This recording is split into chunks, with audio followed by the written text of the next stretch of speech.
हमारे सेक्रेटेरिएट के ऊपर नकब लगाए गए। एक ही ऑप्शन रह गया है, वो ये है जी कि हमें कत्ल कर दें। तो ये अब उसकी तरफ शायद बढ़ रहे हैं क्योंकि अब इनके पास कोई और ऑप्शन नहीं रहा। पहला नोटिस जो है इनको वो 2020 में दिया गया जब इनकी अपनी हुकूमत थी, फिर वो नोटिस रिपीट होते रहे। So this is a legal process. 50 साल में की तारीख में सबसे लोएस्ट फॉरेन डायरेक्ट इन्वेस्टमेंट है। ऐसे मुल्क में कौन इन्वेस्ट करेगा जिसमें कि मुल्क का सबसे मकबूल लीडर जेल में बैठा हुआ अपनी बेगम के साथ। जिस दिन यूएई की तरफ से 10 अरब डॉलर का ये खतीर रकम मुख्तस की गई है सरमायाकारी के लिए, उस दिन SIFC पे हमलावर होने की क्या जरूरत है? आपने एक शख्सियत को अपनी रेड लाइन डिक्लेयर किया था, हमारी रेड लाइन SIFC है। कैबिनेट ने उनके खिलाफ जो है वो प्रोसीडिंग्स को शुरू करने की मंजूरी दी है। बार बार वहां से इश्तियाल अंगेजी हो रही है, बार बार इदारों के खिलाफ जो है वो लोगों को उकसाने की, बगावत कराने की एक नाकाम कोशिश के बाद फिर शायद दोबारा कोई और नई कोशिश करने की कोशिश की जा रही है। बिस्मिल्लाहिर्रहमानिर्रहीम, अस्सलाम वालेकुम नाज़रीन। एक न्यूज़ पर आप देख रहे हैं program direct line with Ajmal Jami. Program आप जुमा हफ्ता इतवार 8:02 पर एक न्यूज़ की स्क्रीन पर देखते हैं। अजब सियासी मंजरनामा है कि बात बनती दिखाई देती है और फिर बिगड़ जाती है। पाकिस्तान की सियासत का अहवाल मैं आपके सामने बयान कर रहा हूँ। अभी कल देख लीजिए, अब इस्लामाबाद में CDA का ऑपरेशन होता है। G8 में जो PTI का मरकज़ी सेल है, ऑफिस है, सेक्रेटेरिएट है, उसका एक हिस्सा गिरा कर बाकी बिल्डिंग को सील कर दिया जाता है। आमिर मुगल साहब जो उनके मुकामी रहनुमा ने गिरफ्तार किया जाता है, ATC का मुकदमा बनता है उनके ऊपर। और फिर PTI की मरकज़ी क़यादत सामने आती है जो कहती है कि सूरत हाल अब इमरान खान साहब के कत्ल की तरफ जाती दिखाई देती है और हम उनसे निपटेंगे। प्रेस कॉन्फ्रेंस भी आपने देखी। फिर हम देखते हैं कि मुख्तलिफ मुकदमा जो इमरान खान साहब के ख़िलाफ़ हैं उनमें बज़ाहिर अदालतों की जानिब से उन्हें रिलीफ मिल रहा है। 10 से 12 ऐसे इवेंट्स गुजरे हैं, चाहे वो तोशा खाना का हो, वो साइफर केस का हो, 190 मिलियन पाउंड का केस हो, या इद्दत का मामला हो, या कोयटा में जो आर्टिकल 6 के तहत उनके खिलाफ कार्रवाई का मसला हो, वहाँ रिलीफ उन्हें मिलता दिखाई दे रहा है। लेकिन अचानक हम देख रहे हैं कि अब पंजाब सरकार मुद्दई बन रही है इमरान खान साहब के खिलाफ के जो उनकी हालिया कुछ स्टेटमेंट्स हैं जो जेल बैठ के उन्होंने जारी की इदारों के सरबराहान के नाम, और जो आर्टिकल लिखा गार्डियन में पाकिस्तान की सूरत हाल के ऊपर, उसको बुनियाद बनाकर पंजाब काबीना ने मंजूरी दी है उनके खिलाफ कार्रवाई की। तारीख में ऐसा बड़ा कम देखने को मिला। तो इससे कहीं ऐसा तो नहीं कि उन्हें अदालतों से रिलीफ मिल रहा है इससे पहले कि वो रिहा हों, पेशबंदी की जा रही है उनके खिलाफ ताकि वो बाहर ना आ सकें। अहम सवाल एक ये भी है। और दूसरा ये PTI का जो सेक्रेटेरिएट है इसे गिराने की नौबत क्यों आई? क्या इस्लामाबाद में वाहिद एक ऐसी बिल्डिंग है जो क़वानीन की खिलाफ वर्जी के तहत बनी है, और क्या बाकी बिल्डिंग के खिलाफ भी रात के ऐसे ऑपरेशन होगा? ये अहम सवाल हैं। फिर हम देख रहे हैं कि जो लापता या मिसिंग अफराद हैं, शायर हैं, सहाफ़ी अहमद फरहाद, इसके अलावा आपको याद होगा 6 साल से मुदस्सर नारू भी लापता हैं, शायर हैं, वो भी सहाफ़ी हैं। लेकिन अहमद फरहाद के केस में अब मोहसिन कयानी साहब के रिमार्क्स बड़े दिलचस्प हो रहे हैं। वो बराह रास्त 8 सफ़ों का फैसला आज उन्होंने जारी किया उर्दू ज़ुबान में, और उन्होंने कहा जी बराह रास्त नशर होंगी कार्रवाई जो मिसिंग अफराद के हवाले से अदालतों में जाएगी। और ना सिर्फ ये बल्कि अब उन्होंने ये भी इजाज़त दी कि ये कार्रवाई रिपोर्ट भी की जाए और बराह रास्त नशर भी हो। सेक्टर कमांडर हूँ MI के, ISI के सेक्रेटरी दाखिला हूँ, वज़ीर कानून हूँ या सेक्रेटरी कानून हूँ, उनको मुआवनत के लिए तलब भी कर लिया गया है। ये भी एक अहम सूरत हाल। और साथ हम लाहौर हाई कोर्ट के चीफ जस्टिस को भी देखते हैं, वो भी कुछ ऐसी बात करें जिससे नज़र आ रहा है कि शायद इदारे आमने सामने आके खड़े हो गए हैं। ऐसे में हमारे सदन कहाँ खड़े हैं, इस पर हम बात भी करेंगे। लेकिन पहले देखिए कि CJP लाहौर हाई कोर्ट आज जुडिशल अकेडमी में जब मुखातिब थे तो वो क्या बात कर रहे थे। इस बीच में सियासतदान हम देखें तो वो बात बिगड़ने का इंदिया भी दे रहे हैं, बात बनाने की बात भी कर रहे हैं। मुस्तफ़ा कमाल साहब को ले लीजिए, चंद रोज़ पहले एक प्रेस कॉन्फ्रेंस उन्होंने किसी और पॉइंट ऑफ व्यू से की, लेकिन कल क्या कह रहे थे ज़रा देखिए। इस बीच अली बिन गंडापुर साहब है, वहाँ तो उन्होंने वफाकी बजट से पहले बजट पेश कर दिया, उस पर भी वफाक को तशवीश है, वो कुछ और कह रहे हैं। और ये भी नहीं हम भूलेंगे कि घोटकी में नसरुल्लाह गडानी एक सहाफ़ी हैं जो पहले भी कई बार तशद्दुद का निशाना बन चुके, गिरफ्तार भी हुए, वो कत्ल हो गए हैं, शहीद हो गए हैं, जान से गए। सिंध में ये वाक़यात क्यों पेश आ रहे हैं उस पर बात होगी। लेकिन सबसे पहले मैं गुफ्तगू आगाज़ कर रहा हूँ। जनाब कादिर खान बंदोखेल साहब पाकिस्तान तहरीक इंसाफ के सीनियर रहनुमा मेरे साथ मौजूद हैं, मोहतरमा शर्मिला फारूकी साहबा पाकिस्तान पीपल्स पार्टी की सीनियर रहनुमा, और पाकिस्तान मुस्लिम लीग नून के सीनियर रहनुमा जनाब मोहसिन शाहनवाज रांझा साहब ने हमें आज के प्रोग्राम और इन मौज़ूआत पर बात करने के लिए वक्त दिया। आप तीनों का बहुत शुक्रिया। बंदोखेल साहब, ये आपका सेक्रेटेरिएट जो था गैर कानूनी था, आपको नोटिस जारी किया गया था और फिर सरकार हक रखती है फिर आप उसको गिराए, क्योंकि जब आपका दौर था तो शहर अफरीदी साहब तो ऐसी कई इमारतों के पीछे दिन भी रात भी चढ़े दौड़े होते थे कि जिन्हें गिराएं। तो अब आपकी बारी है, तो आप क्यों इसमें साजिश ढूंढ रहे हैं? हुमायूं मोहम्मद साहब। बिस्मिल्लाहिर्रहमानिर्रहीम। ये का नाबुदो ये का नस्ताइन। आपकी आवाज़ बड़ी कट कट के आ रही थी, मुझे सवाल समझ आ गया है, लेकिन जनरली मुझे समझ नहीं आ रही थी आप क्या बातें कर रहे हैं। इस सवाल के रेफरेंस से ये देखें, अगर आप देखें तो ये एक प्रॉपर्टी है, ये property Pakistan Tehreek-e-Insaf as a political party के नाम पे ट्रांसफ़र हुई है 7 जुलाई 2020 को। ठीक। अच्छा, ये जिन शख्स से हमारे नाम पे ट्रांसफ़र हुई है ये कैटेगरी 3 की प्रॉपर्टी कहलाती है और ये जो जी सेक्टर है उसमें प्रॉब्ली ये G84 में आती है। ठीक है, अब G84 के अंदर एक छोटा सा एरिया होता है जिसको आप शॉपिंग मार्केट कहते हैं, उसके अंदर है। यहाँ पे जो अलाउड जो होता है वो बेसमेंट ग्राउंड प्लस 1 है।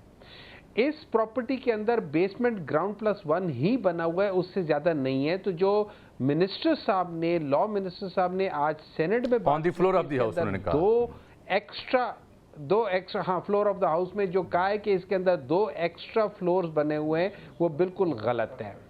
ठीक है, उसके ऊपर एक जो छत है, जो उसकी छत है उसके ऊपर ममटी के साथ एक जो आपका सोलर पैनल है वो इजाज़त के साथ लगा हुआ है। अब सोलर पैनल के जो पाइपें होती हैं उनके साथ चादरें लगा दिए या कुछ कर दिए ताकि हवा शवा ना हो, और वहाँ पे आमतौर पे मीडिया वाले आ जाते हैं, उनको बिठा के हम छोटा मोटा वो कॉन्फ्रेंस तक कर लेते हैं, लेकिन it is not a permanent structure. ठीक है, अच्छा फिर आप देखिए उनके पास फिर ये कि आमतौर पे सीडीए के लैंड के साथ बाज लैंड होते हैं जो वो है, और ये सीडीए की जिम्मेदारी होती है कि पब्लिक टॉयलेट्स या पब्लिक वॉशरूम्स वगैरह बनाए जो इन लोगों ने वहाँ नहीं बनाए हुए।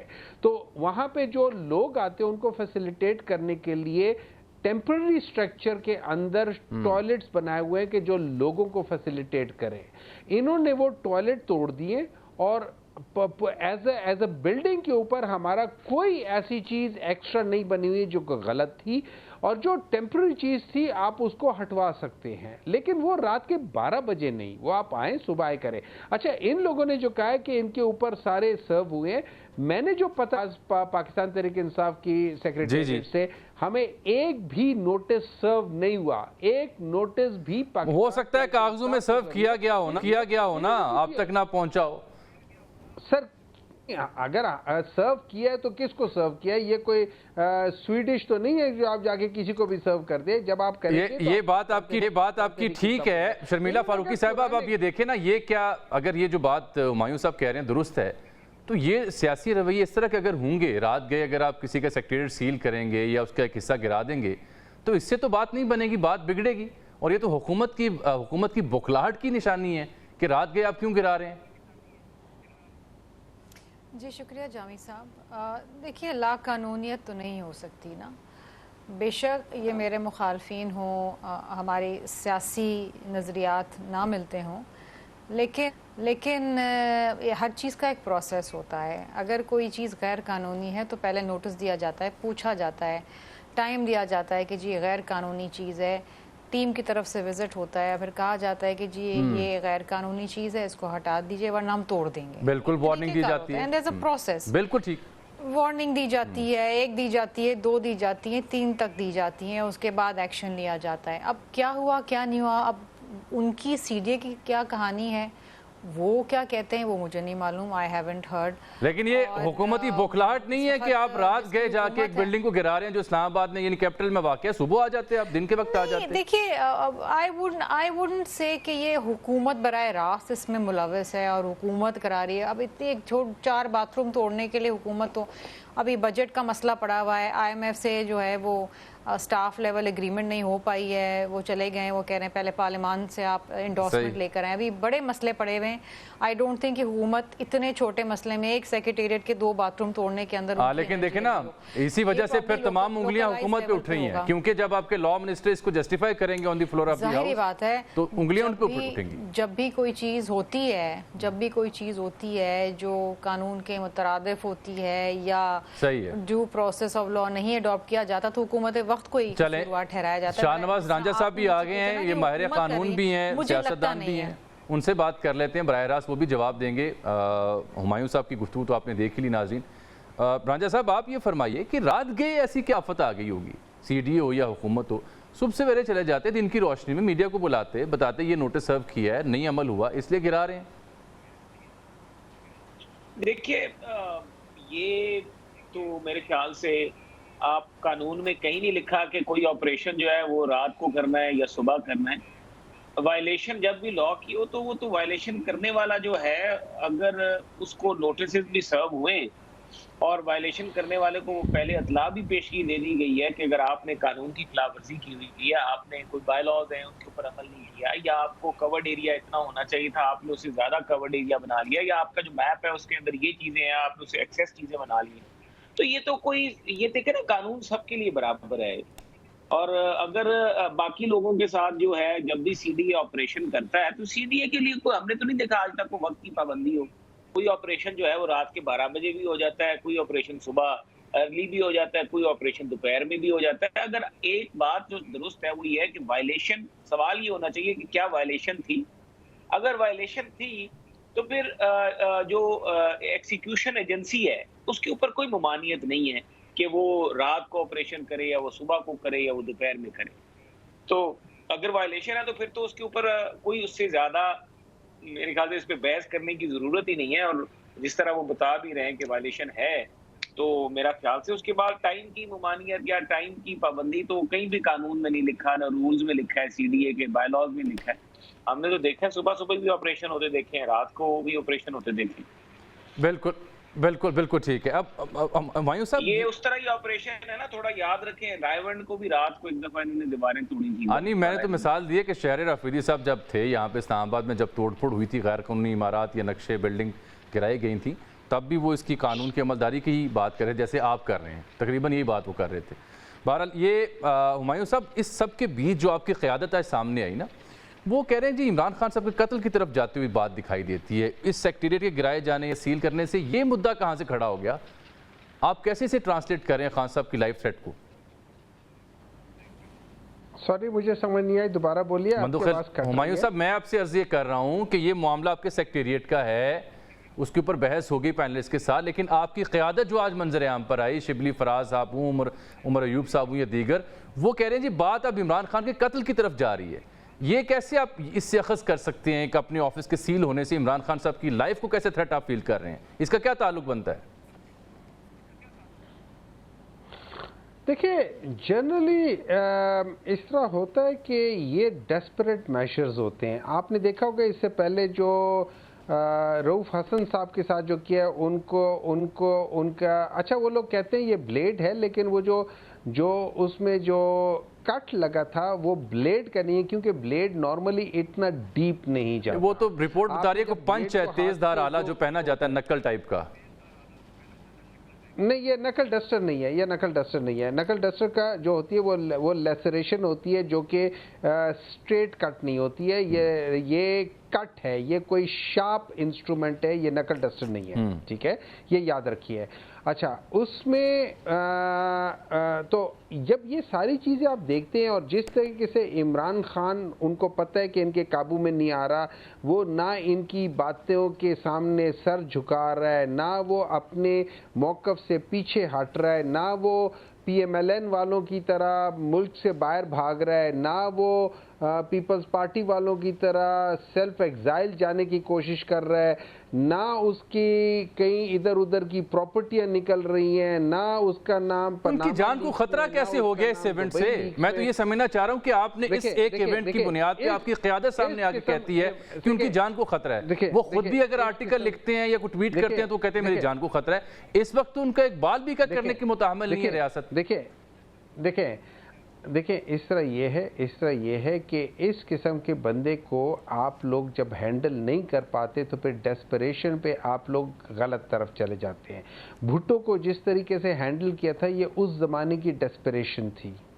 आज उस लिहाज से हमारे ख्याल में, हमारा ख्याल गलत हो या सही हो, हमारे ख्याल में ये डेस्परेशन है कि ये लोग खुदा न खास्ता इमरान खान की ज़िंदगी के पीछे ना पड़ जाए, क्योंकि इनसे वो काबू में नहीं आने लगा, इनकी वो बात नहीं मानने लगा। वो अपने मौक़िफ़ पे खड़ा है और उसने कहा हुआ है कि मैं इस मुल्क के लिए, इस मुल्क की आवाम को जगाने के लिए अगर मुझे मरना भी पड़े तो मेरे लिए वो कोई प्रॉब्लम नहीं होगा, लेकिन मैं अपने मौक़िफ़ से पीछे नहीं हटूंगा। अच्छी बात है अगर वो नहीं हट रहे। ये मैं अब शर्मिला साहबा से भी जान लेता हूँ ना। शर्मिला साहबा, आप लोगों ने ऑब्वियसली सफ़र किया हुआ अपने कायद की सूरत में, लेकिन इसकी कोई सिमिलरिटीज़ हैं जैसे वो ड्रॉ कर रहे हैं भुट्टो साहब की और इमरान खान साहब की? और दूसरा, ये एक बिल्डिंग को सील करने से या उसका एक हिस्सा तोड़ने से जो थ्रेट और फियर पीटीआई एक्सप्रेस कर रही है, वो एक पॉलिटिकल स्टेटमेंट है या वाकई his life is in danger? Jami साहब, एक तो ये जो मशाहबत की जा रही है शहीद जुल्फ़िकार अली भुट्टो साहब को ये जोड़ने की कोशिश करें इमरान खान से, खुदा के वास्ते ये जुल्म ना करें इस कौम के साथ। क्यों? इसमें क्या गलत है? शहीद जुल्फ़िकार अली भुट्टो साहब ने अपनी जान का नजराना दिया है इस मुल्क की खातिर, इस मुल्क को न्यूक्लियर स्टेट बनाया है। इस मुल्क में जो मार्जिनलाइज्ड लोग थे उनकी आवाज़ थे, वो किसानों की आवाज़ थे, वो मज़दूरों की आवाज़ थे, वो इस मुल्क के बच्चों की आवाज़ थे। इस मुल्क में इंडस्ट्रियलाइजेशन वो लेकर आए, इस मुल्क को उन्होंने आइन दिया। वो मतलब देयर इज़ नो कंपैरिजन, खुदा के वास्ते। वो इस मुल्क में शहीद जुल्फ़िकार अली भुट्टो साहब ने इस कौम को वरगला के अपनी मुसल्लह फ़ौज के ख़िलाफ़ नहीं खड़ा कर दिया था, खुदारा। और वो एक बड़े ही अवामी लीडर थे, एक इनकलाबी लीडर थे और एक ऐसे लीडर थे जिसकी तारीख जो है तो खान साहब अवामी लीडर नहीं है क्या? गवाही देती है।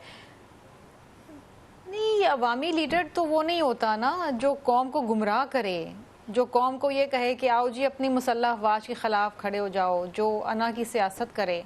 देखिए, बात ये है कि ठीक है इनके लीडर हैं, इनको मुबारक होंगे, इनके लिए अजीज़ होंगे, मैं ये नहीं कहती हूँ, लेकिन बात ये है कि कंपैरिजन के लिए you can't compare oranges to apples and apples to strawberries. ये मतलब ये अजीब व गरीब बात है, मतलब मुझे समझ नहीं आता मैं इसका जवाब क्या दूँ। शहीद जुल्फ़िकार अली भुट्टो साहब, अभी इमरान खान साहब को कई ज़िंदगियाँ लग जाएंगी वहाँ तक पहुँचने के लिए। इस मुल्क में शहीद जुल्फ़िकार अली भुट्टो साहब जैसा लीडर पैदा ही नहीं हुआ अब और ना होगा, सो वो छोड़ दें आप। लेकिन बात यह है कि पहले भी ये कुछ अरसे पहले भी आपको याद होगा, शायद इलेक्शन से पहले कुछ माह पहले मुझे याद है, इन्होंने एक और शोशा छोड़ा था कि जी उनको जेल में जहर दे देंगे, खदशा ये है। शायद शेख रशीद ने कह दिया था ये बात, आई रिमेंबर, और वो भी एक फीलर छोड़ दिया था इन्होंने। देखिए, बात ये है, मैं दुआगो हूँ कि अल्लाह ताला उनको ज़िंदगी दे और उनको किसी भी आफत से बचाए। मैं किसी के लिए बुरा नहीं चाहती, लेकिन बात कि एक सेक्रेटेरिएट में एक इलीगल, देखें ये तो मानते हैं ना कि एक टेम्पररी स्ट्रक्चर था, वो इलीगल था, उसकी परमिशन नहीं ली गई थी। हुमायूं साहब ये तो मान रहे हैं ना। सो इन अ वे ही इज़ एडमिटिंग कि वो एक इलीगल स्ट्रक्चर था जिसको तोड़ दिया गया। अब इसके ऊपर आप बहस कर लें कि रात के 12 बजे क्यों तोड़ा, सुबह के 12 बजे क्यों नहीं तोड़ा, नोटिस मिला या नहीं मिला, ये एक बड़ी लोकलाइज सी बड़ी लोकल इशू है, ठीक है। लेकिन इसको ले जाके जोड़ दें आप कि जी वो उनकी जान को ख़तरा है। शहीद बीबी की जान को ख़तरा था, वो पाकिस्तान वापस आई, उनकी जान को था ख़तरा और वो शहीद हो गई इस मुल्क की खातिर। यस, एंड ये जो कुर्बानियाँ हैं ना, लाजवाल कुर्बानियाँ, ये इनके बस की बात नहीं है। ये उस तरफ इनकी सोच भी नहीं जाती है, नहीं जाती है इनकी, जहाँ से शहीद बीबी और शहीद जुल्फ़िकार अली। ठीक है, ये आपका वर्जन है। मैं ज़रा मोहसिन शाहनवाज रांझा साहब को भी इस गुफ्तगू में शामिल कर लूँ। शाहनवाज साहब, देखिए ना, मोहतरमा बुशरा बेगम, उन्होंने कहा कि उन्हें जहर दिया गया, उनकी जो हमशीर हैं वो भी मीडिया पे आके बात करती रहीं। मरियम भट्टू साहबा की मैं जिक्र कर रहा हूँ। फिर वो जहाँ से टेस्ट करवा के तसल्ली हासिल करना चाहती थी हुकूमत ने वो भी फैसिलिटेट नहीं किया। फिर इस मौके पर CDA का ऑपरेशन हुई, इससे पहले भी खान साहब खुद अपने आर्टिकल्स में इस थ्रेट का इजहार कर चुके हैं। तो एक मकबूल रहनुमा, बड़ी जमात का सरबराह या उसकी जमात के रहनुमा बार बार अगर उसकी लाइफ के हवाले से थ्रेट्स का इजहार कर रहे हैं तो ये हुकूमत पे सवाल उठते हैं ना, the way you are dealing with him. तो कुछ तशफ़ी तो आपको करवानी होगी उनकी, ताकि ये बयान ना सामने आए, अवाम इस तरह से यानी पैनिक में ना जाए। देखिए, बात सुने, इमरान खान जो है ना, वो जो इमरान खान की अगर आप माजी की सियासत देखें तो उसने हमेशा सनसनी फैलाई है और उसी के थ्रू उसने सोशल मीडिया में अपनी जो कैप्चरिंग की मैसेज के साथ वो, और वही उसने झूठे जो होते हैं क्रेडिबल किस्म के, नॉन क्रेडिबल किस्म के जो बयानात थे और जो चीज़ें थी वो उन्होंने सोशल मीडिया में फ्लोट करके, आपको पता है हमेशा से उनके जो फॉलोवर होते थे वो एक अलग दुनिया में रहते थे। ये उसी की कॉन्टिन्यूएशन है। तो आपके फॉलोअर्स कहाँ हैं? आपके फॉलोअर्स कहाँ थे? वो जवाब दे देते उन्हें। नहीं, हमारे फॉलोअर्स तो जवाब देते हैं, हम तो ये नहीं कह रहे, लेकिन आप इमरान खान साहब की जो उनकी जो स्ट्रेटजी है ना, नहीं, ये तो आपको सोचना पड़ेगा ना कि उनकी बात क्यों लोग बाय कर रहे हैं। उनकी बात दुरुस्त है, ये गलत है, ये बहस और है। लेकिन अगर आप उनकी बात को लोग बाय कर रहे हैं तो it's a matter of concern for you, for your narrative, for your government. वो हमेशा से एक ऐसी बात करेगा जिसके ऊपर जो पंच लाइन बनती है। वो कोशिश ये करता है, आर्मी चीफ मेरी बीवी को मारने लगा जी, मेरी बीवी कुछ हो गया तो आर्मी चीफ पे पर्चा दे दे। अब ये कोई नॉर्मल सियासतदान पाकिस्तान का ये बयान देगा?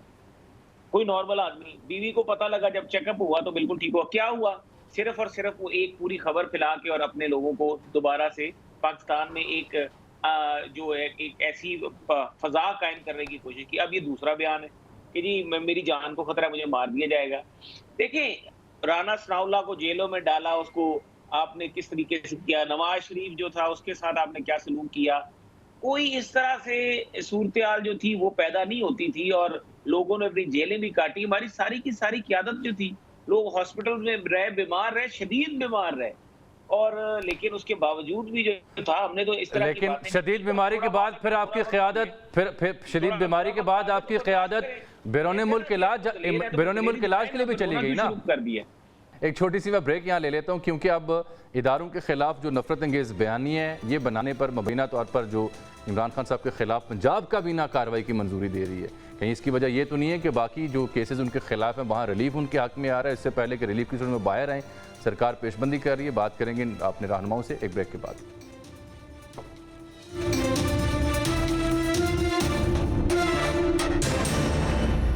वेलकम बैक नाज़रीन। ब्रेक से पहले बात हो रही थी इमरान खान साहब के हवाले से जो शुबहात का इजहार करती है पाकिस्तान तहरीक इंसाफ। जब भी कोई बात बनती दिखाई देती है बात बिगड़ जाती है। मुस्तफा कमाल साहब का बयान में नशर किया, वो कह रहे थे कि अगर मैं नवाज शरीफ होता नाश्ता लेके जेल में चला जाता इमरान खान साहब के पास। लेकिन इसके पैरेलल हम देख रहे हैं, चाहे वो सेक्रेटरी गिराने वाली बात हो या रऊफ हसन पे अटैक वाली बात हो या अलीमीन गंडापुर की धमकी हो, हम ये देख रहे हैं कि अब पंजाब काबीना मंजूरी दे रही है इमरान खान साहब के खिलाफ कार्रवाई की कि उन्होंने इदारों के खिलाफ नफरत अंगेज़ बयानिया बनाया, चाहे उनकी जेल बैठी स्टेटमेंट्स हों जो पीटीआई ऑफिशियल पे अपलोड हुई हूँ या उनका आर्टिकल हो जो उन्होंने गैर मुल्की अखबार के लिए लिखा हो।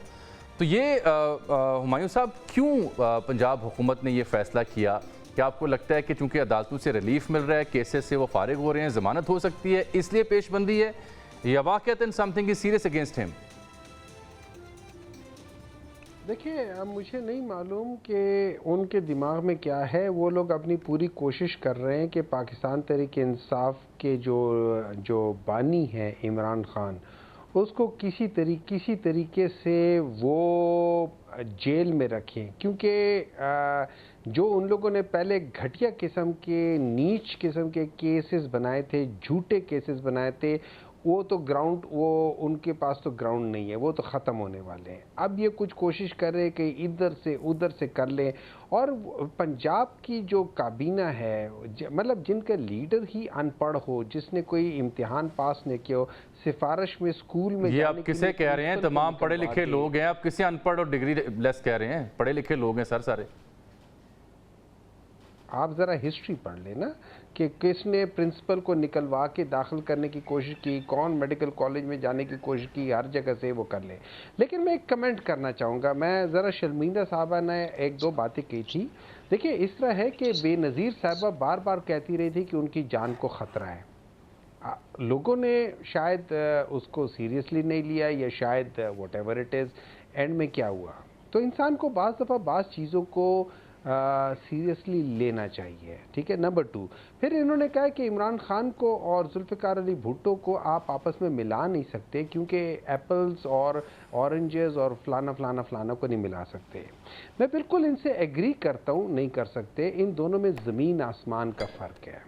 ऑब्वियसली जी, दो रहनुमा एक जैसे तो नहीं हो सकते, हर एक की अपनी लेगेसी होती है। मेरा ख्याल उनका मतलब यही होगा। नहीं, ज़रा सब्र कर, एक मिनट, नहीं। Zulfikar Ali Bhutto was directly involved इस मुल्क को दो लख्त करने में। अगर आप टेक्निकली देखा जाए तो ही वॉज पाकिस्तान के जो पहला जो फॉर्म 47 की गवर्नमेंट थी ना, वो उस वक्त की 1971 की गवर्नमेंट थी, क्योंकि जो एक्चुअल सर ये कहानी फिर बड़ी लंबी चौड़ी है ना, कोई एक किरदार इसका जिम्मेदार नहीं है। हमारी तारीख बड़ी धुंधली है। नहीं, एक मिनट, नहीं, मैं तो देखिए ना, let's talk about the person we are talking about. अच्छा, फिर आपने देखे बलूचिस्तान में क्या हुआ था। आपने देखे बलूचिस्तान में किस तरीके से हुआ था। फिर आपको ये भी याद होगा कि पाकिस्तान में सिर्फ एक ही पॉलिटिकल लीडर ऐसा है जो कि सिविल मार्शल लॉ एडमिनिस्ट्रेटर रहा है। सो इसमें कोई शक नहीं, वो बिल्कुल सही कहती है, ज़मीन आसमान का फ़र्क है। ठीक है, अब बात आ जाती है कि जो जिस तरीके से हम चल रहे, देखिए अगर हमने इस मुल्क को बेहतर रास्ते पे डालना है और इस मुल्क के अंदर जो गलतियां हुई उसमें चाहे हम भी शामिल हो, मैं ये नहीं कहता कि हमने कोई गलतियां नहीं की, हम भी गलतियां की हुई होंगी, हमने भी गलतियों के हमें भी उसकी वो होगा। चले, अच्छी बात यह है कि आज आप एतराफ़ तो करें ना, वरना एक अरसे तक तो आपकी क़यादत मानती नहीं थी गलतियों के हवाले से। देखिए गलतियां पाकिस्तान में हर एक ने की है, चाहे वो मीडिया हो, चाहे वो जुडिशरी हो, चाहे वो इंस्टीट्यूशंस हो, चाहे वो पार्लियामान हो, चाहे वो पॉलिटिकल लीडर्स हो, चाहे वो पॉलिटिकल पार्टीज हो, चाहे कोई भी हो, सबने गलतियां की हैं। मैं ये नहीं कह रहा हूं कि हमने गलतियां की नहीं की हैं, लेकिन अगर हम लोगों ने आगे जाना है तो हमने सिर्फ एक काम करना है। सबसे पहले हमने ट्रूथ, सच बोलना है, सच के सिवा कुछ नहीं बोलना। और उसमें हम यही करते हैं। ट्रूथ क्या होता है, जो जिसको नेल्सन मंडेला के लिहाज से ट्रूथ एंड रिकंसिलिएशन की बात होती है, तो उसमें सबसे पहले आप सच बोलते हैं और फिर उसकी कौम से माफ़ी मांगते हैं कि हम सब लोगों ने गलतियां की हैं, लेकिन उसके बाद आप अपना कोर्स करेक्ट करते हैं। आप हर एक वो करते हैं। और पाकिस्तान में जो मेन चीज़ है वो पाकिस्तान में ये है कि पाकिस्तान को ठीक आईनी तौर पे चलना चाहिए, आहीनी तौर पे नहीं। तो आप आईनी तौर पे चलाएं और उसके लिए अब ये पाकिस्तान को आईनी तौर पर चलना चाहिए, आहनी तौर पर नहीं। मसला ये है शर्मिला साहिबा कि ये आइन और आईनी और आहनी की फ़र्क तब समझ आता है जब अपोजिशन में कुछ आता है या फिर हुकूमत में आता है। जवाब आपने सुन लिया कादिर साहब का। देखिए बात यह है कि बात सॉरी मेरी माज़रत बड़ी अच्छी करते हैं कि जी इस मुल्क में तमाम इदारों को आइन के मुताबिक चलना चाहिए। ये असेंबली में भी आइन हाथ में उठा के फिर रहे होते हैं, बड़ी दुहाइयाँ देते हैं उसी आइन की जो शहीद जुल्फ़िकार अली भुट्टो साहब बना गए, लेकिन जिस तरीके से उसकी धज्जियाँ उड़ाते हैं ना, वो भी अपनी मिसाल आप है।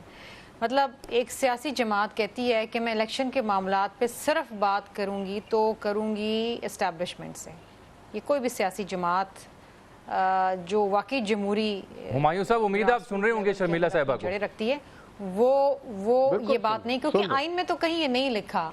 आइन में ये फौज का दायरेकार बता दिया गया है, उसमें कहीं नहीं लिखा कि a political party can talk about और negotiate about election results with the army, ये कहीं नहीं लिखा हुआ। तो ये वही आइन की धज्जियां उड़ा देते हैं। बात में और कॉल में इतना तजाद है, फेल में कॉल और फेल में इतना तजाद है कि जिसकी हद ही नहीं है। ये रोज़ ये काम करते हैं।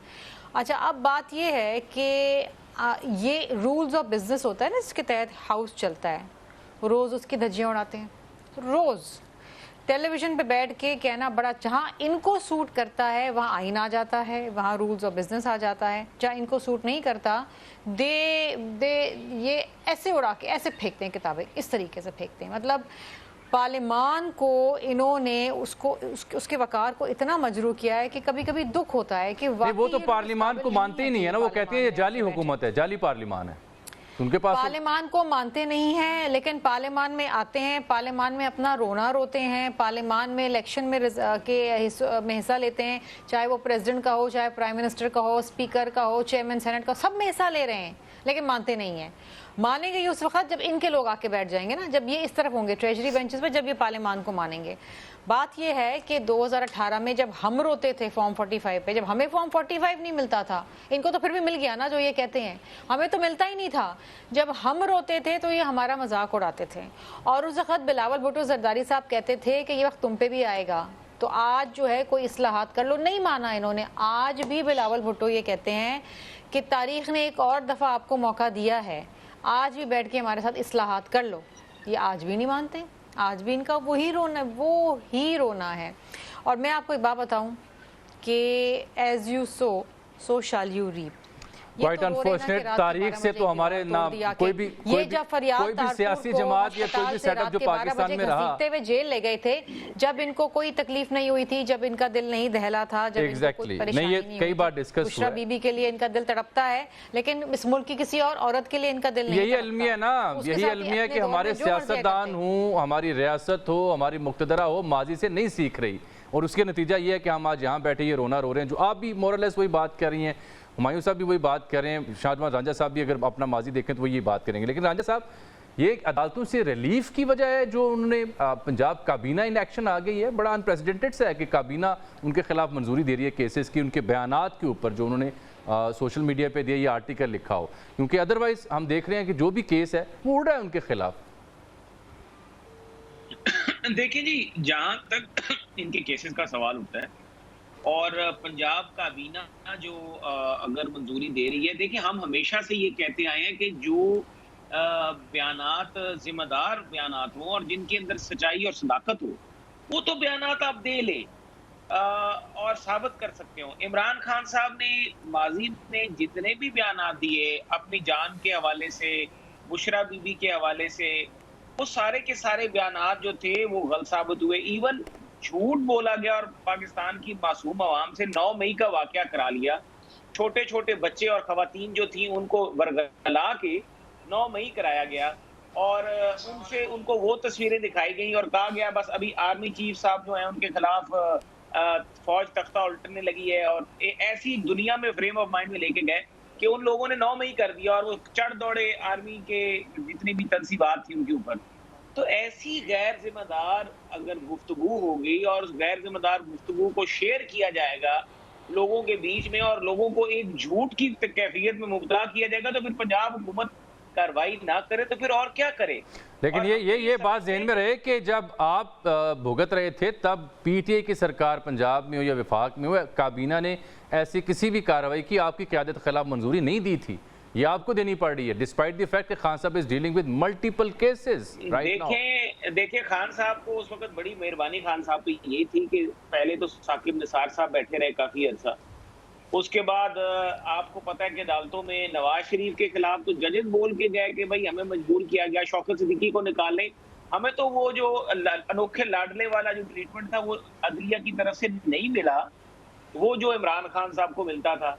और इमरान खान साहब की जो काबीना थी वो ऑब्वियसली जितने भी फैसले कर रही थी और उनके जितने भी वो उन्होंने जो शहजाद अकबर साहब के नीचे अभी भी क्या इमरान खान साहब को अनोखे लाडले के तौर पर अदलिया देख रही है? मैं तो ये देखें जब मुझे तो लग रहा है आप ये कह रहे हैं की बात जब तक साकिब निसार साहब की जो पिक एंड चूज की जो लोग हैं जो उस वक्त ये जुडिशियल अपॉइंटमेंट्स का तरीकाकार इंतहाई गलत है, जो उस तरीकाकार के तहत अपॉइंट होके आए हैं, जब तक वो सिस्टम में बैठे रहेंगे इमरान खान साहब को ये ट्रीटमेंट मिलता रहेगा जब तक कि ये निजाम चलता आपने chief justice Lahore high court की तकरीर सुन ली, देख ली, मोहसिन कियानी साहब के रिमार्क्स देख लिए, सुन लिए। आप तो साकिब निसार साहब नहीं है ना इन पार, आप तो काजी साहब हैं chief justice. How can you draw this parallel? देखें कियानी साहब के मैं क्या बताऊं, काबिल एहतराम अदलिया है, हम उनको डायरेक्टली तनकीद करने से रहते हैं, लेकिन इस तरह के कई केसेस आए। कियानी साहब अगर अपने रिमार्क्स दे रहे हैं और वो कर रहे हैं तो कियानी साहब तो मेरे ख्याल से उनकी अपनी फैमिली में भी लोग हैं जिनका फौज के इदारे से ताल्लुक है, तो उनको अपना बैकग्राउंड भी देखना चाहिए और सोच समझ के मेरे ख्याल से जजेस को हमेशा से ऑब्जर्वेशन जब भी हम देते हैं अदालतों में। नहीं, मुझे ये समझ नहीं आ रही हुमायूं साहब, मुझे ये समझ नहीं आ रही कि आखिर chief justice Lahore high court हूँ या कियानी साहब हूँ, ये गलत क्या कह रहे हैं? देखिए असल में मैं दो बातें बताना चाहता हूँ। अभी बात हो रही थी कि जो है ना इमरान खान हमेशा गलत साबित हुआ है। देखिए कारसाज में बेनज़ीर साहिबा गलत साबित हुई थी क्योंकि कारसाज में वो तो कहती थी मेरी जान को ख़तरा है, लेकिन वो बच गई, वो गलत साबित हुई। उन्होंने बहुत दफ़ा कहा मेरी जान को ख़तरा है, वो बच जाना तो अल्लाह की तरफ से होता है, लेकिन कारसाज क्या हुआ? सुन कारसाज हुआ ना, रियलिटी है। Do you really have to kill someone? Do you really have to kill someone to make proof कि यार ये वाकई इसने सच कहा था? आप उस वाक़े का इंतजार करोगे? What rubbish, what nonsense. ठीक है, अच्छा फिर आप लोगों ने कहा कि ये लोग पार्लिमान को नहीं मानते। देखिए दो मुख्तलिफ चीज़ें हैं, पार्लिमान को मानना एक बात है और एक नाअहल हुकूमत जिसके पास मैंडेट ना हो उसको ना मानना एक दूसरी बात है। ये बिल्कुल सही कहती हैं कि जो आइन जुल्फ़िकार अली भुट्टो ने दिया था, मैं आपको बताता हूँ, इनके अपने मेंबर है रज़ा रब्बानी साहब जी, उन्होंने वो लॉज फाड़े थे पार्लियामेंट के अंदर और कहा था, अपनी लीडरशिप को कहा था कि मैं भुट्टो का पैरोकार हूं, मैं ये जैसे भुट्टो ने फाड़े थे मैं भी ये फाड़ रहा हूं, क्योंकि जिस किस्म के ये लोग लॉज बना रहे हैं ये हमें एज अ रबर स्टैंप इस्तेमाल कर रहे हैं। ये इनके पार्टी के लीडर ने कहा था, मैंने तो नहीं कहा था, रज़ा रब्बानी ने कहा था, ठीक है, आप सब ने सुना था, ठीक है। अब बात आ जाती है वही आइन जो 1973 में जुल्फ़िकार अली भुट्टो ने बनाया था, उसमें आर्टिकल 224 जो है वो कहता है कि इलेक्शंस जब कोई भी असेंबली डिसॉल्व हो उसके इलेक्शन 90 दिन के अंदर होने चाहिए। उनका नवासा कहता है कि नहीं होने चाहिए। क्यों? उसका नवासा उस नजरिए जरूरत के तहत बात कर रहा था जो जस्टिस मुनीर ने स्टार्ट किया था। अब आपको पता चला क्या मसला हो रहा है पाकिस्तान में? ये मसला है पाकिस्तान में आइन के साथ खिलवाड़ हो रहा है। आइन बिल्कुल कहती है कि जामी साहब, मैं जरा जी प्लीज आप कीजिए, सुन रहे हैं आपको हुमायूं साहब। शहीद जुल्फ़िकार अली भुट्टो साहब ने के नवासे ने कभी भी ये नहीं कहा कि नजरिया ज़रूरत के तहत ये सही हो रहा है। वो हमेशा कहते रहे कि आइन की खिलाफ वर्जी हो रही, इलेक्शन 90 दिन में होने चाहिए। तो फिर इलेक्शन करवा लेते आप लोग काश के हमारे एक सियासी जमात जिसका नाम पाकिस्तान पीपल्स पार्टी था उसके हाथ में होता इलेक्शन। मेरा ख्याल है हुमायूं साहब की बात पूरी हो जाए, अगर फिर आप कमेंट कीजिएगा। हुमायूं साहब की बात, हम तो आज भी इस बात पे अफसोस करते हैं कि इलेक्शन की तारीख भी अदालत ने दी, इलेक्शन कमीशन ऑफ पाकिस्तान ने नहीं दी। देखिए बहुत सारे इश्यूज हैं और इसलिए बिलावल भुट्टो कहते हैं कि आप हमारे साथ बैठ के इंतखाबी इस्लाहात। मेरा ख्याल है एक दफा जरा हुमायूं साहब की बात पूरी हो जाए फिर मैं आपकी तरफ आता हूँ। जी हुमायूं साहब बात पूरी कीजिए। रोते रहेंगे उसी बात पे रोते रहेंगे। आइन में तो हुमायूं साहब ये भी कहीं नहीं लिखा था कि एक सो कॉल्ड सियासी लीडर जो है एक डिक्टेटर का पॉलिटिकल एजेंट बन जाए असेंबली में। ये आइन में कहाँ लिखा था? उस वक्त आइन की खिलाफ वर्जी नहीं हो रही थी जब इमरान खान जो है वो मुशर्रफ के पॉलिटिकल एजेंट बन गए थे। हुमायूं साहब बात पूरी कर। When it suits you, आप कॉन्स्टिट्यूशन को चले उनकी बात तो पूरी हो रही है ना। मैं कह रहा हूँ वो एक दफा बात पूरी कर लें ताकि बात लोगों को समझ भी आ सके। Let him complete just for a while and then I will come back to you. 50 shows में इनके साथ कर चुकी हूँ, ये वही बात करते हैं, सारे वही बात करते हैं। वो सेलेक्टिव बस देखिए ना, यही मसला इनकी जो है ना वो मेमोरी है और सेलेक्टिव इनकी चॉइस है आइन के हवाले से। देखिए मेरी तो सेलेक्टिव मेमोरी, आपकी सेलेक्टिव एमनीशिया है। ठीक है, let me tell you one thing, जब आप बात करती है ना, जब आप बात हमें तो सब कुछ याद है, की बात कर रही है, आप भूल जाते हैं। मुझे बोल लेने देना, मुझे बोल लेने देना, मुझे बोल लेने देना, मुझे बोल लेने दे, प्लीज मुझे बोल लेने दे। मैं रिक्वेस्ट कर रहा हूँ आपसे कि मुझे बोल लेने दे अपनी बारी में। आप बाकी का प्रोग्राम बस आप वो शाहनवाज साहब ने भी आपको अपना टाइम दान दिया है तो बात पूरी कर ले हुमायूं साहब। मैं भी आपको अपना टाइम दे रही हूँ, आप बोल लें, आप अपने दिल की भड़ास निकाल लें। चलें, ये अच्छी बात है कि आप दोनों। नहीं, मैंने दिल की भड़ास क्या बनाया? देखिए बात उनकी पूरी हो। कितना बड़ा दिल है हमारा, देखें। जब अगर आप हुकूमत में थे, आप लोगों ने सीसीआई की मीटिंग में जाके दो प्रोविंसेस के उसमें इलेक्टेड गवर्नमेंट नहीं थी, आप उसमें जाके बैठ गए।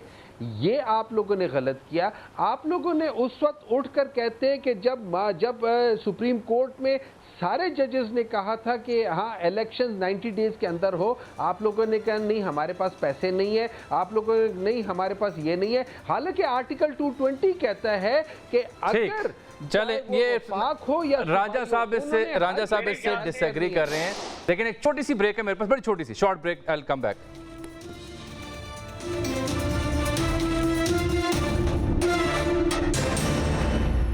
डायरेक्ट लाइन में एक बार फिर से खुश आमदीद। शाहनवाज रांझा साहब, आपने अपनी बारी का वक्त भी दिया। जनाब हुमायूं साहब को भी बहुत शुक्रिया आपका, आपने मेरी मुआवनत की। लेकिन मसला ये है कि इस बहस में जितना हम उलझेंगे सिरा तो नहीं मिलेगा। हल की जाने तो हम जा नहीं रहे बल्कि उलझ रहे हैं।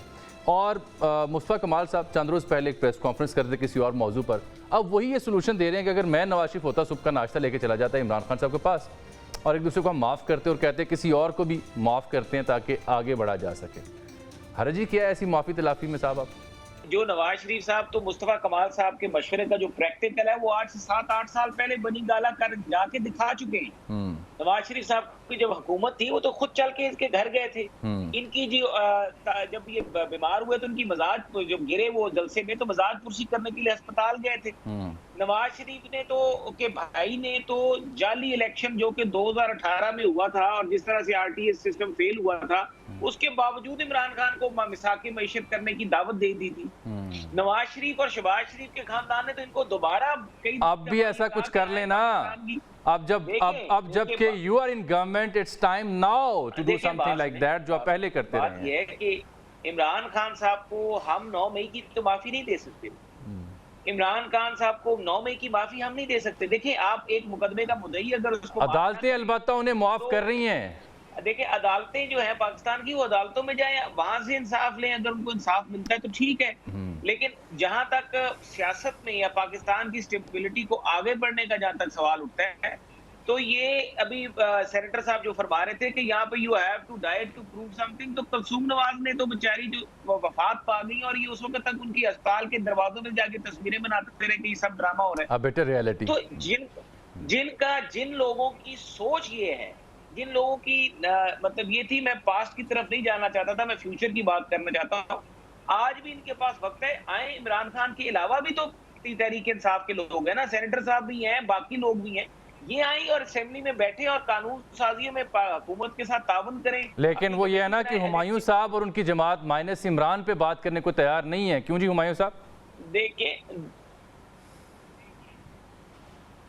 आप मुझसे पूछे, देखिए बात ये हो जाती है, हम तो बैठे हुए पार्लियामान में, पार्लियामान के अंदर ये लोग झूठ बोल रहे हैं। इनके लीडरान पार्लियामान में खड़े हो के और अपने कहते हुए एज अ स्पीच करते हुए झूठ बोल रहे हैं। हमारे लीडर ऑफ ऑपोजिशन ने आज तकरीर की है, उनकी निस्बत से कहा गया था कि ये लीडर ऑफ ऑपोजिशन के इस मशवरे के बाद ये एक कमेटी बनाई गई है। लीडर ऑफ ऑपोजिशन कहते हैं मेरे साथ कोई बात नहीं हुई है, मेरे बगैर कहे ये इन लोगों ने सारा किया हुआ है। ठीक, चलिए मैं एक ये सियासी जो बहस है ना ये ना ख़त्म होने वाली है साहब। मैं आपको ज़हमत दूंगा, एक बड़ा संजीदा इशू है पूरे पाकिस्तान के लिए, पूरी दुनिया में हमारी उससे बदनामी होती है जब सहाफ़ी मारे जाते हैं, कत्ल होते हैं, शहीद होते हैं। और बिलखुसूस मैंने शर्मिला साहबा को इस पर बात करने के लिए ज़हमत आज दी हुई थी। नसरुल्लाह गडानी साहब हैं, घोटकी से ये शहीद हुए हैं। 3 रोज़ पहले मीरपुर माथेलो में नामालूम अफराद ने फायरिंग करके इन्हें कत्ल किया। इन पर दूसरा हमला हुआ, इससे पहले भी इन पर तशद्दुद किया गया था कुछ अर्सा पहले और फिर गिरफ्तार भी हुए थे। यही नहीं बल्कि 2019 से 2023 तक पाकिस्तान में 42 सहाफ़ी जो हैं ये शहीद हुए हैं in the line of duty. और ये सेनेट की रिपोर्ट है, मेरी अपनी रिपोर्ट है, किसी बैनुल अक़वामी इदारे की रिपोर्ट नहीं है। रैंकिंग जो है पाकिस्तान की वर्ल्ड प्रेस फ्रीडम इंडेक्स में वो 187 में से 150 है। दैट स्पीक्स वॉल्यूम कि हमारे यहाँ क्या सूरत हाल है। हुमायूं मोहम्मद साहब और शाहनवाज रांझा साहब थे, शर्मिला फारूकी साहिबा थी। बहसियत सहाफ़ी मेरा रोना आखिर में यही था कि 2019 से 2023 तक पाकिस्तान में 42 सहाफ़ी हैं जो शहीद हुए हैं, कत्ल हुए हैं in the line of duty. ये सेनेट की रिपोर्ट है। अब ताज़ा वाक़या नसरुल्लाह गडानी का है, इससे पहले शायर अहमद फरहाद हैं जो अभी तक नहीं मिल सके, जिस पर जस्टिस मोहसिन कैनी के रिमार्क्स हैं।